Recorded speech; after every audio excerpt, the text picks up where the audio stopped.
Hola a todos, es verdaderamente un gusto y un honor esta invitación al cierre de una hermosa semana por la vida acá en la parroquia de Coronado. De verdad, confío que este tema está siendo escuchado por los corazones que Dios tiene dispuestos. Es un tema muy movilizador de emociones, como ya sabrán. El tema del que les voy a hablar hoy es cuando nuestros bebés se nos van demasiado pronto para haberles podido abrazar, para haberles podido decir, para haberles podido incluso amar o hasta despedirnos, ¿verdad? Entonces, de verdad que es un tema que a mí personalmente me, me llena muchísimo, me gusta mucho, pero también comparto el dolor, pues cada vez que escucho una historia, sé que no es fácil hablar de ello, sé que no es fácil no sentirse solo, sé que no es fácil no ser comprendido, ¿verdad? Entonces, tal vez por eso es que me gusta, porque es como romper esos silencios y ponerles voz y es acompañar y es abrazar y es fortalecer y es comprender y, y por eso quizás es que pues durante algunos años ha sido mi foco de trabajo.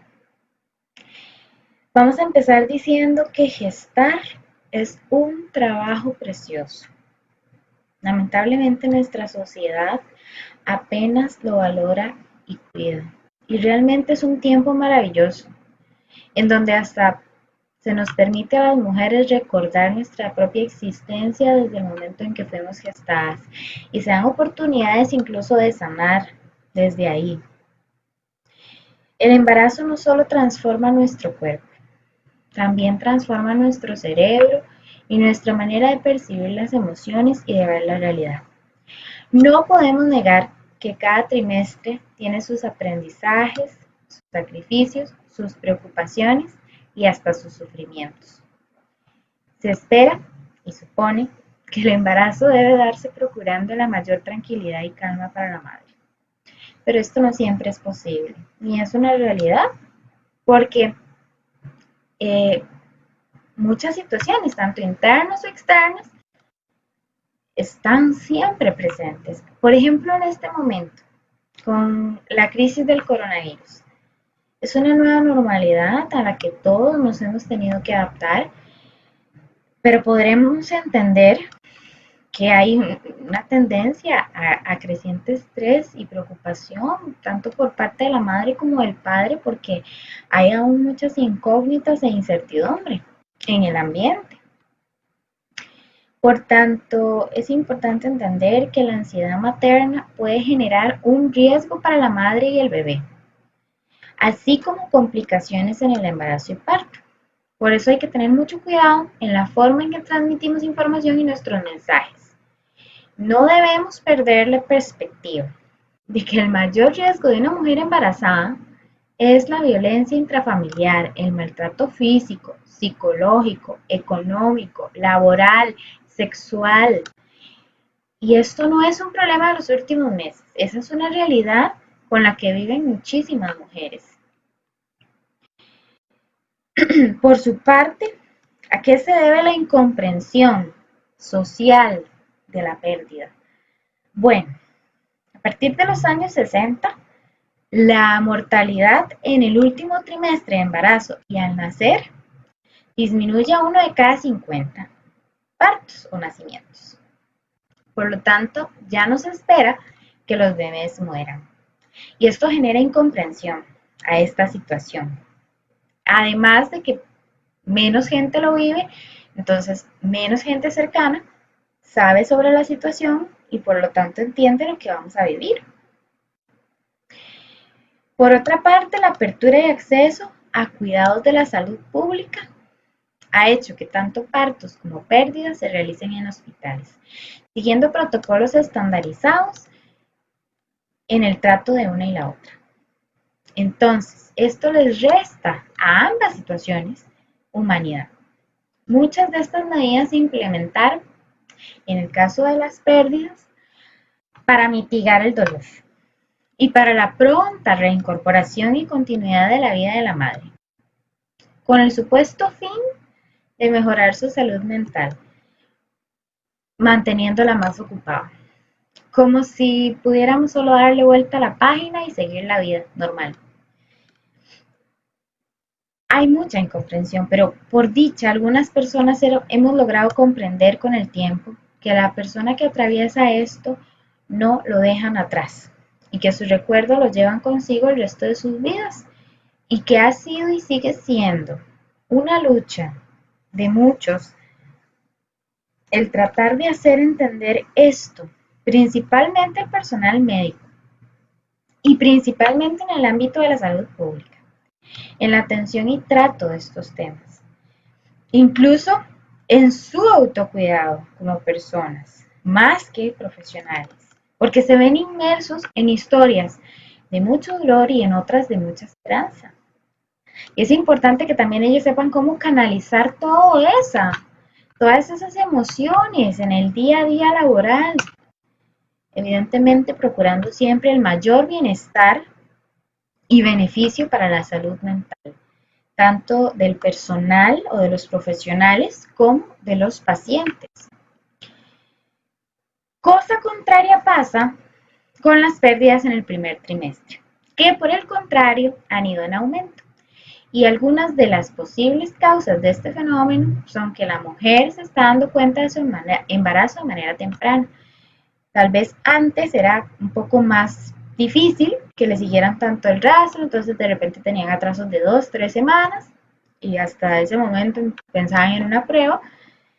En la actualidad no, a los 2 días de atraso ya hay una prueba, entonces el tiempo de gestación es muy corto.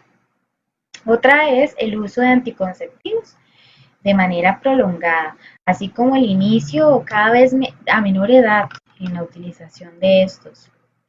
Por otra parte, el estilo de vida actual, que incluye malos hábitos alimenticios, disminución de tiempo de descanso, ingesta de sustancias y, por supuesto, la legalización y apertura del aborto, entre otras. Ahora, esto no quiere decir que todas las pérdidas en el primer trimestre se dan por estos motivos. Al hablar de este tema, una de las cosas que tiene que quedarnos más claras es que cada embarazo es único y particular y no hay forma de generalizar, ni es prudente hacerlo. Y si es cada embarazo distinto, cada pérdida también es distinta. Estos son solo posibles causas de este incremento en las pérdidas en el primer trimestre. Pero no es que todas las mujeres que pierden un hijo el primer trimestre tiene que ser por alguna de esas causas. Es muy importante que entendamos eso. Importante también hablar de que toda vida trae su propia historia desde el momento de su concepción y generalmente es a partir de una pérdida que sentimos la necesidad de profundizar más en la construcción de esa historia, que quedó como sin concretizar, pensando en ese breve espacio de tiempo como una vida plena. Esto con el fin de encontrar su valor, su sentido, su regalo en nuestra vida y en el mundo. Es muy sano honrar la vida de un hijo, aunque fuera breve su estadía, porque nos va a permitir comprender mejor la muerte, que será parte de nuestra vida siempre, y no con el fin de aceptarla o superarla rápido, sino para vivir a través de ella. Protagonizar el evento es definitivamente más saludable que negarlo. Pensar en el bebé como un ser humano, darle forma y hacerle tangible en nuestra mente y en nuestro ambiente, en nuestro hogar, es importantísimo para el proceso del duelo. El duelo tiene que ver con el amor, por lo tanto es natural, no es una enfermedad, aunque nos puede hacer sentir muy mal. Y lo más importante de comprender es que es único en cada persona, ni siquiera los esposos lo viven igual o en el mismo tiempo. Por tanto, mi consejo, no amar, no va a protegernos, ni va a evitar el dolor. no vincularnos, no querer relacionarnos con el bebé, no nos va a proteger si lo perdemos o incluso si lo abortamos. No nos engañemos. Hay un vínculo existente desde el mismo momento de la concepción, único, inquebrantable y hasta difícil de explicar, sí, pero totalmente real.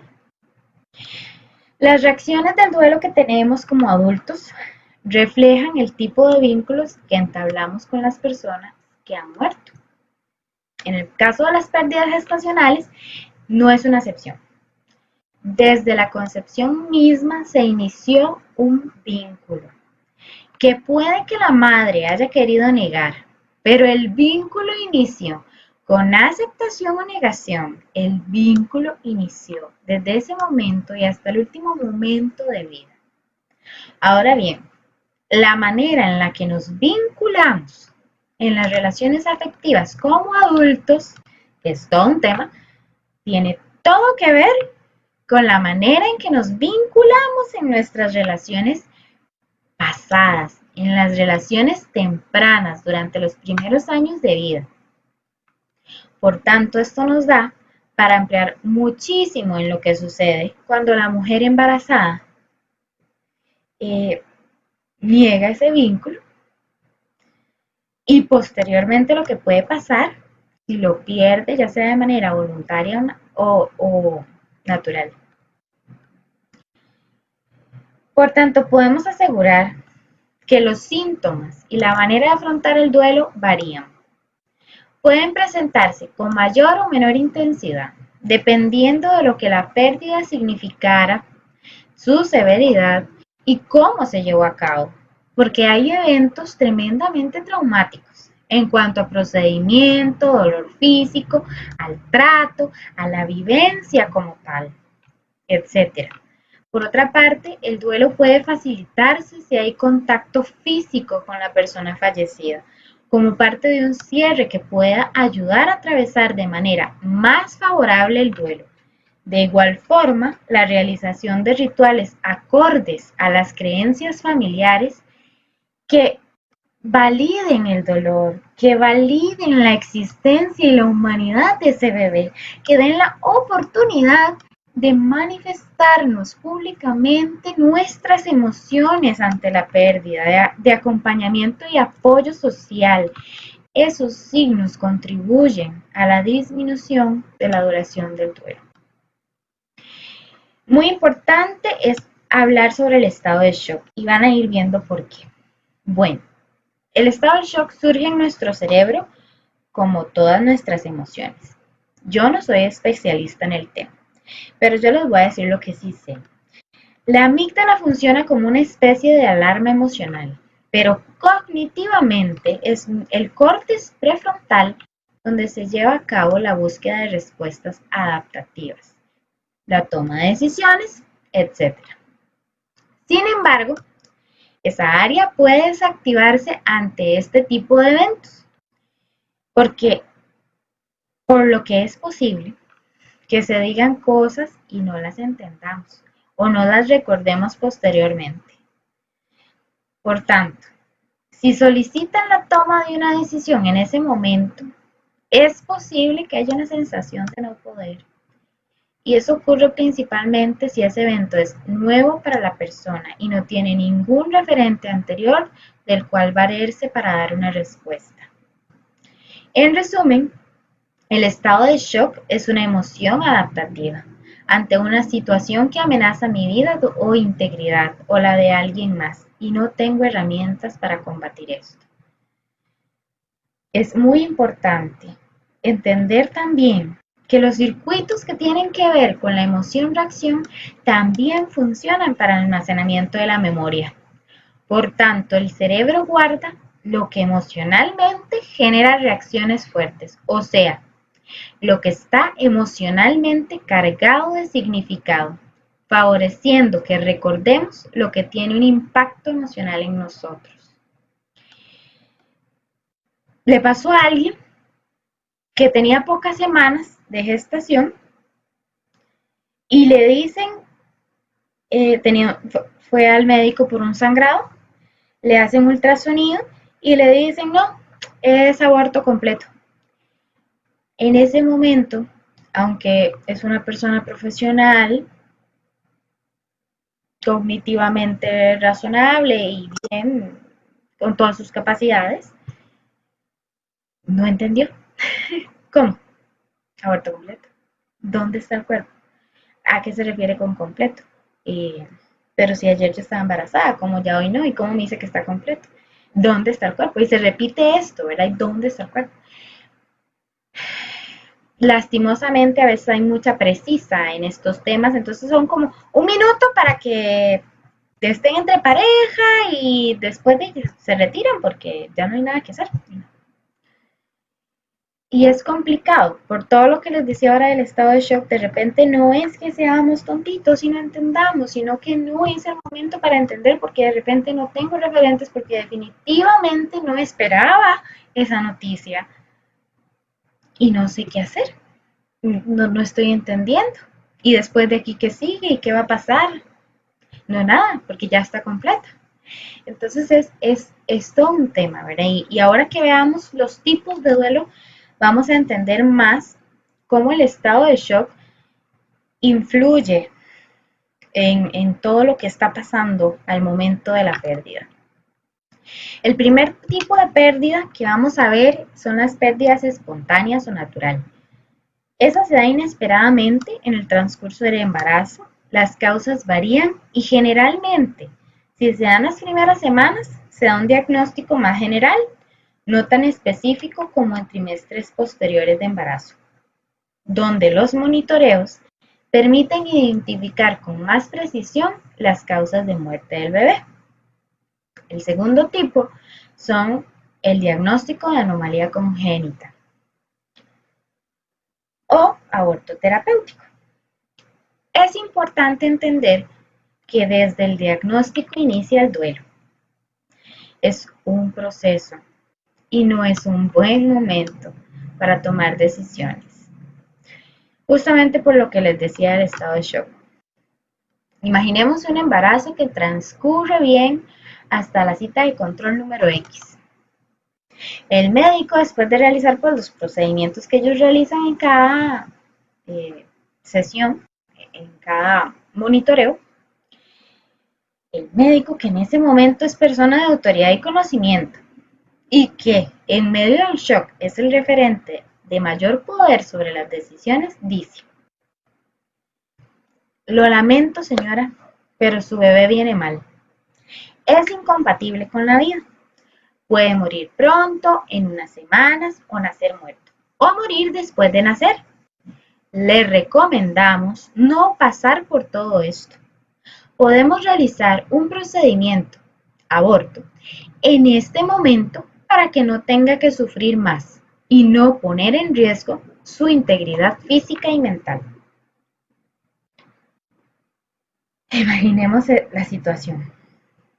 Esta situación no pasa frecuentemente en la vida de una mujer y por lo tanto, no saber qué hacer es absolutamente normal.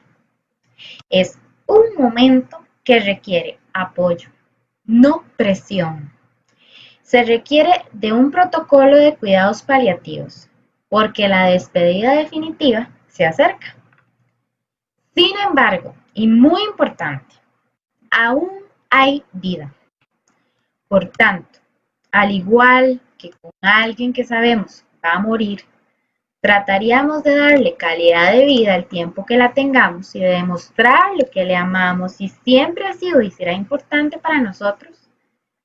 Facilitaríamos el proceso de duelo y despedida acompañándole hasta el final. Llegará el momento en que tengamos que hablar como familia de la muerte y prepararnos para el momento de parto, que es muy importante que entendamos que es el momento de encuentro de unos padres con su hijo, no de unos padres con un cuerpo sin vida.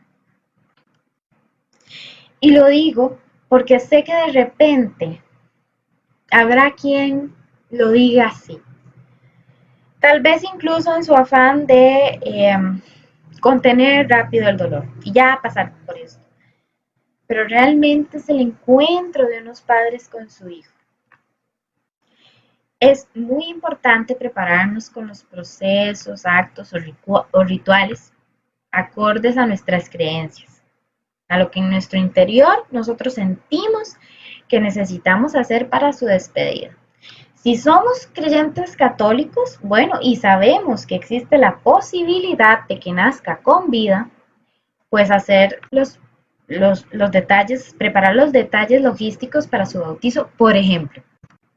Otros ejemplos serían una última conversación, poder despedirnos, estar con toda la familia, tomarle su manita, que lloremos juntos, que nos abracemos, haber podido cuidar hasta el final, etcétera.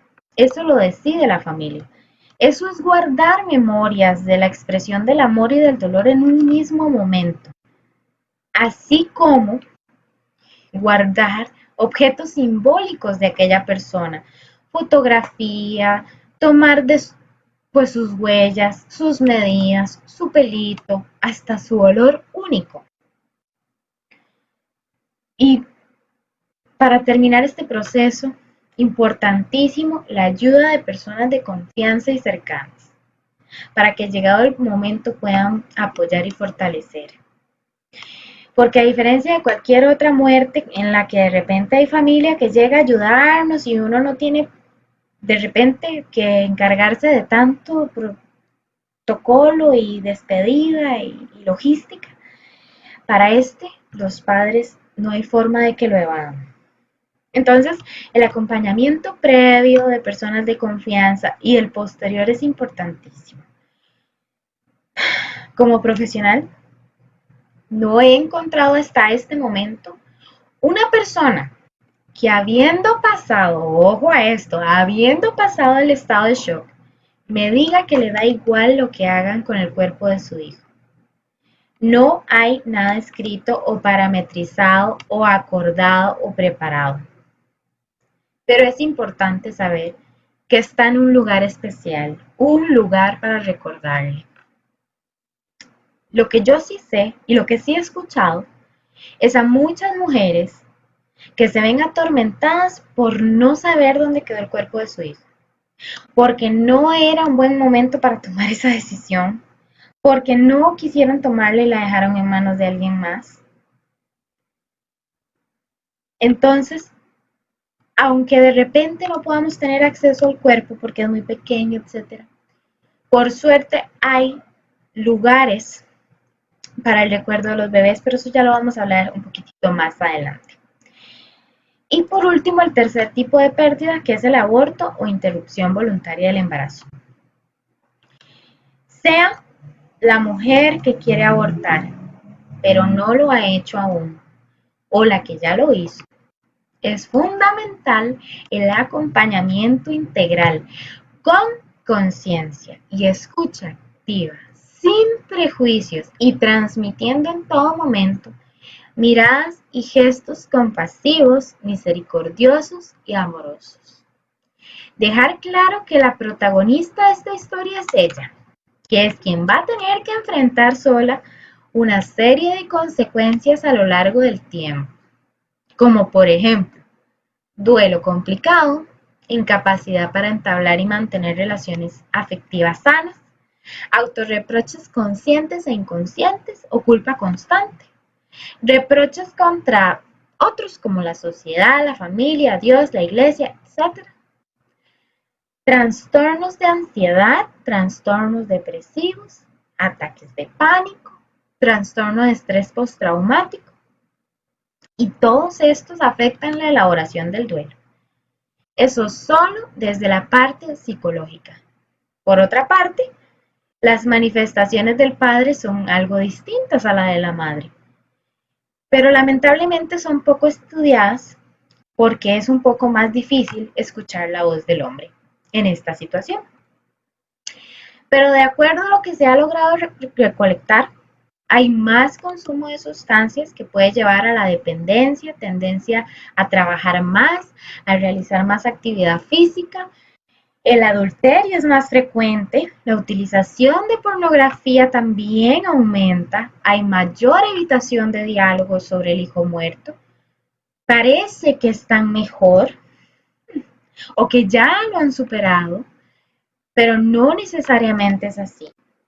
También hay presencia de trastornos de ansiedad muy fuertes y ataques de pánico recurrentes, entre otros. Estos tres tipos de duelo, la muerte se da generalmente dentro del cuerpo de la madre y eso incrementa el sentimiento de culpa en muchos casos. ¿Qué hice o qué no hice? Y la culpa a veces hay que escucharla, sin miedo y sin juicio. Si tienen estas dos características, pueden tener un tremendo poder sanador. Además, este tipo de duelo es muy distinto a cualquier otro, porque no hay tanta comprensión por parte de otras personas. Y eso lo hace muy solitario. Y en el caso del aborto es aún más solitario, abrumador y nocivo. A diferencia de otros eventos de pérdida, en que hay otras personas para ayudarnos con los detalles logísticos del funeral, la despedida, la vela, etc. De igual forma, si la pérdida fue en etapas tempranas o no hay posibilidad de acceder al cuerpo, lo que les decía, los espacios públicos en los últimos años, por personas que han hecho conciencia en su importancia, se han vuelto, pues, todo un tema de mucho peso en muchas sociedades, porque se han convertido en el lugar para honrar a los que ya no están, en lugares públicos, pueden ser parques, pueden ser cementerios, a veces son hasta avenidas y parroquias. Y realmente los efectos son muy beneficiosos para esos padres que tienen ya un lugar donde recordar, como para la sociedad humanizarse más y entender más este tipo de duelo que es tan silencioso y difícil de comprender para los que no lo han vivido.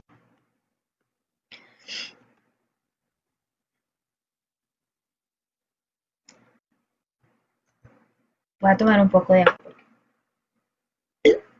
Ay, muy bien.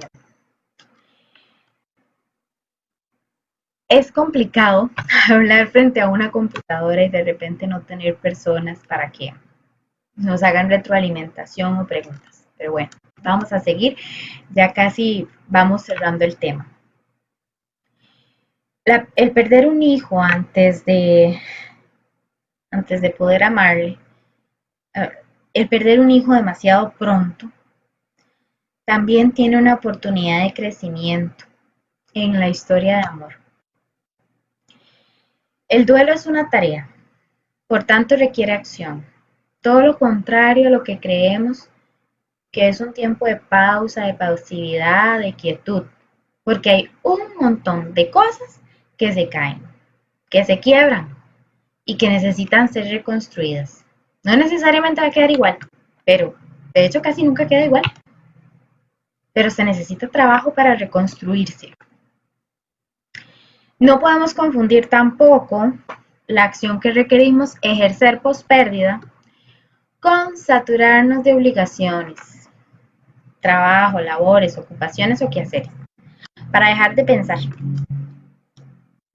Al hablar de acción me refiero a que las emociones y pensamientos emergentes de la pérdida muchas veces nos impulsan a realizar algunas acciones que por sí mismas van aportando paz y consuelo en medio de la tristeza. Porque hay necesidad de tener algo de ese bebé, de materializar lo que estamos sintiendo, de llevar de alguna manera el luto, como cualquier otra muerte. Porque las primeras semanas nuestro cuerpo nos recuerda que el bebé ya no está, nuestras hormonas deben volver a la normalidad, pero mientras eso pasa, Transcurren días de muchas preguntas, de mucho dolor, de negación, de vulnerabilidad, de montaña rusa, etc. Y a veces ese hacer algo, por ejemplo, implica, en mi caso tuve una pérdida, y el tercer día posterior yo sentía que yo necesitaba hacer algo. Y fíjense que yo no soy nada artista. Dibujar me queda bastante feo. Todo es muy simple, palitos y ya. Pero yo necesitaba hacer algo, fíjense, y algo para que se notara cómo me estaba yo sintiendo.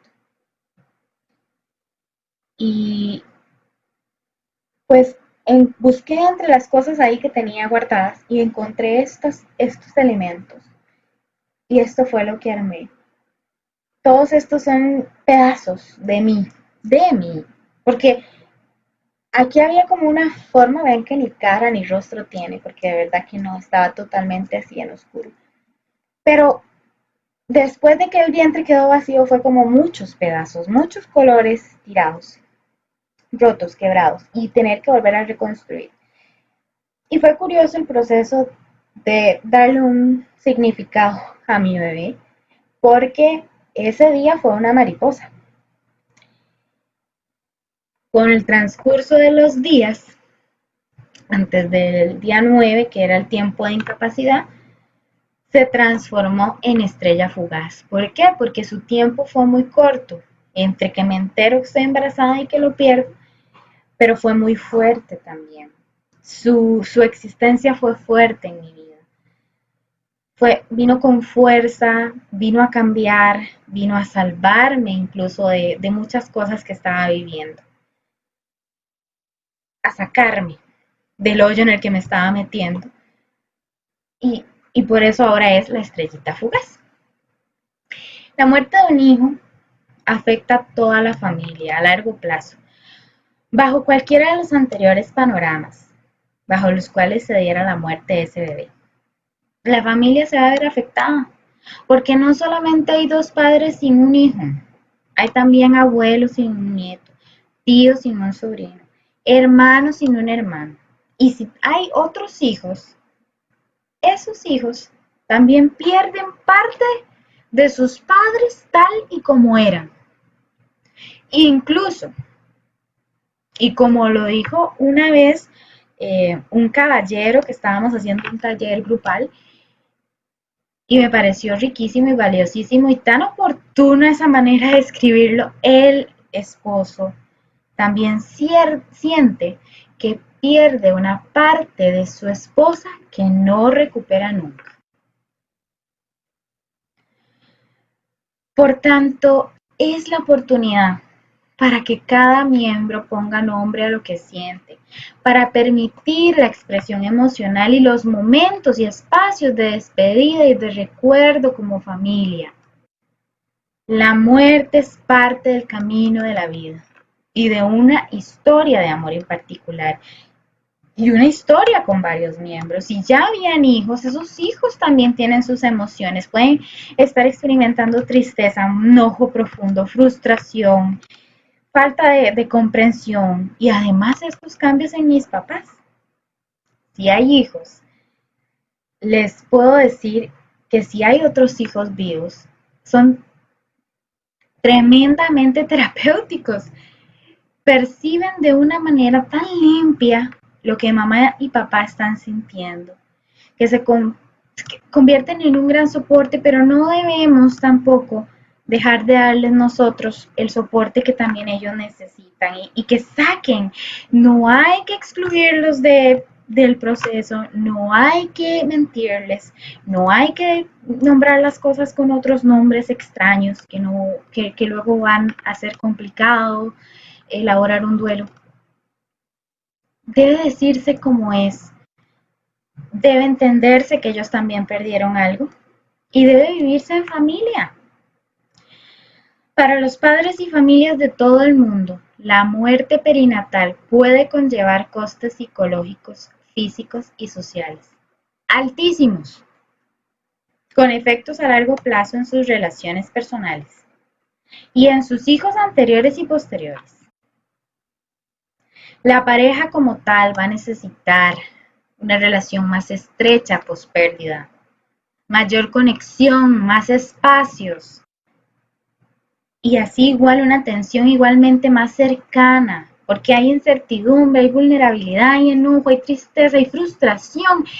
Y lo difícil es que ambos lo experimentan en distintos tiempos, momentos y con diferente intensidad.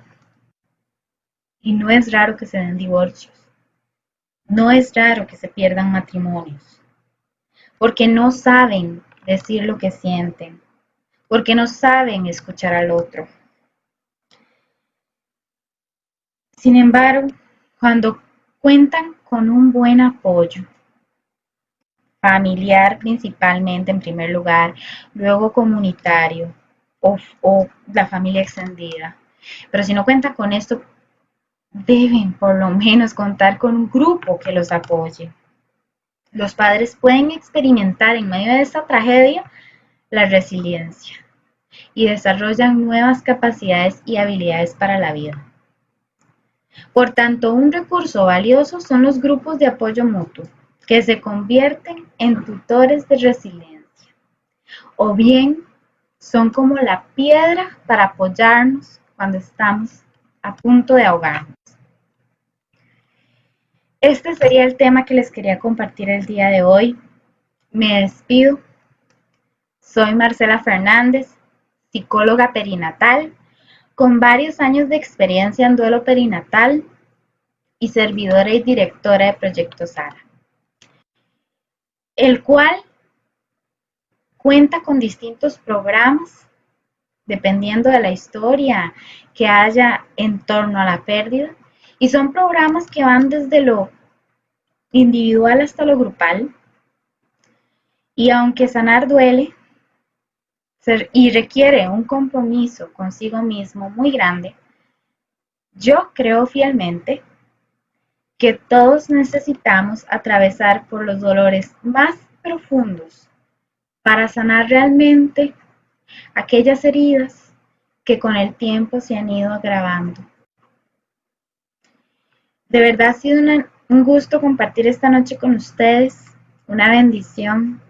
Que Dios los bendiga en sus hogares, que bendiga sus familias y sus proyectos. No tengan miedo a amar. Me despido con todo mi cariño y les envío un abrazo que les llegue al alma. De verdad, muchas gracias por esta noche maravillosa y esta oportunidad. A pesar de lo difícil que es hablar frente a una computadora y no a seres humanos, estoy segura que hay muchas almas y muchos corazones que necesitaban escuchar todo esto en esta noche. Muchísimas gracias. Feliz noche.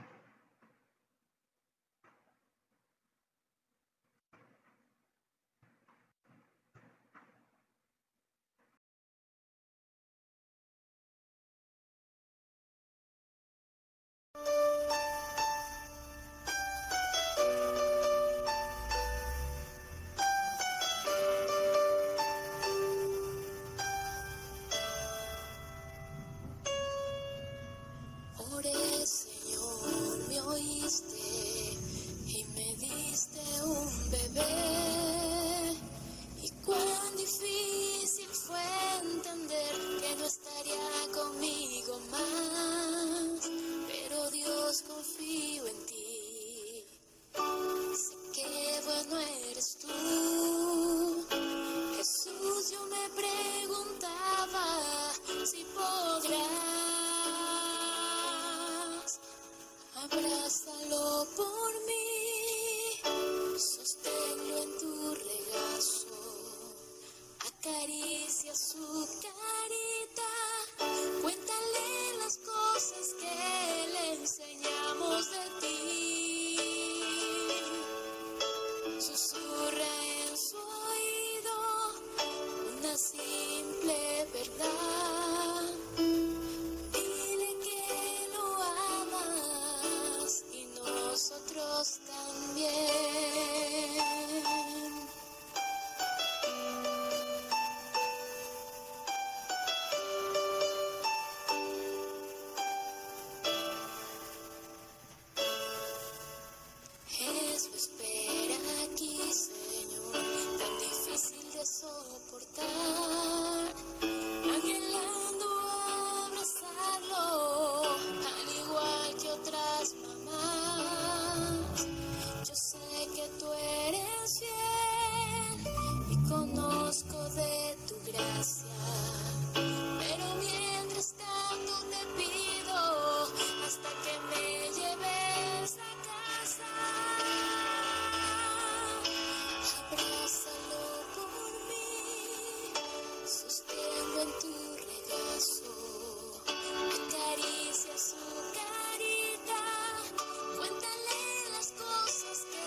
Cuando Dios dice tu nombre, Él se llena de ternura, le desborda el corazón por tantas cosas que te esperan.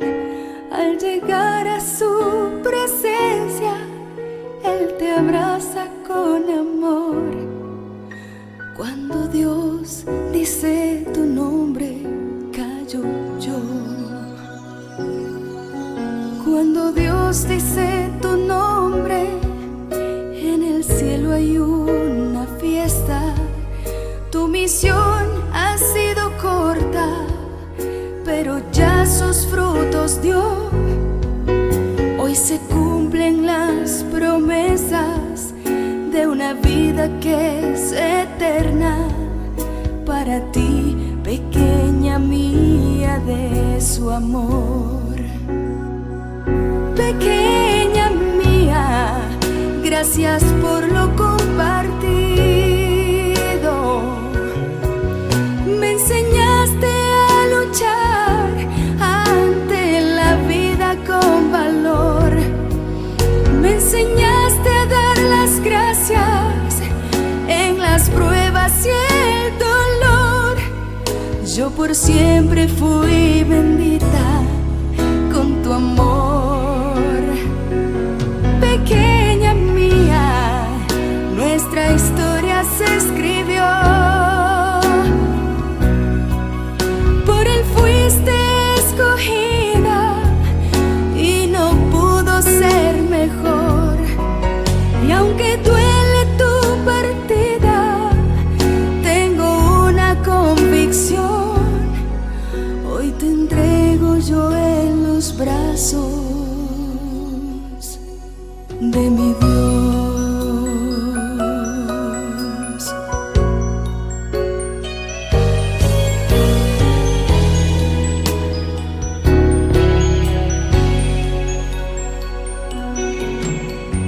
Cuando Dios dice tu nombre, suenan coros celestiales, cantan las glorias eternas, y es más luz la luz del sol.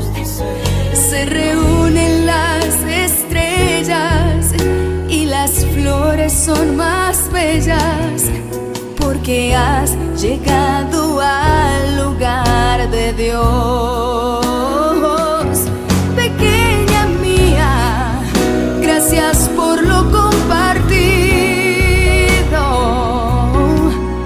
Me enseñaste a luchar ante la vida con valor.